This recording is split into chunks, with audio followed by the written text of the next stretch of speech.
Hello everyone. Welcome to ఆదా fabrics. మార్కెట్‌లో చాలా కాటన్ డ్రెసెస్ అవైలబుల్ ఉన్నాయండి. షాపింగ్ మాల్స్ అవ్వచ్చు, వేరే వేరే షాప్స్‌లో అవ్వచ్చు.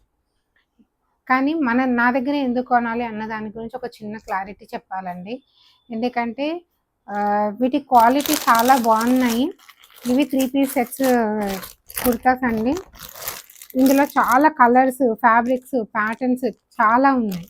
ఇది వాష్ చేస్తే కలర్ షేడ్ అవ్వడం కానీ, లేదంటే స్టిచెస్ దగ్గర హోల్స్ లాగా పడడం కానీ అట్లాంటి ప్రాబ్లం ఏదీ ఉండదు. మీరు పెట్టిన ప్రైజ్కి మీరు ఖచ్చితంగా సాటిస్ఫై అవుతారు. అందులోనూ మన దగ్గర చాలా రీజనబుల్ ప్రైజెస్లో అవైలబుల్ ఉన్నాయి. ఇంకా మన దగ్గర 3 పీస్ సెట్సే కాకుండా క్వాడ్ సెట్స్ కూడా మన దగ్గర అవైలబుల్ ఉన్నాయండి. ఒక్కసారి నా పేజ్లోకి వెళ్ళి మీరు ఒక్కసారి నా కలెక్షన్ మొత్తం మీరు ఒక్కసారి చెక్ చేయండి. మీకు కనుక ఈ కలెక్షన్స్ నచ్చితే లైక్ చేయండి, షేర్ చేయండి, సబ్స్క్రైబ్ చేయండి. Thank you.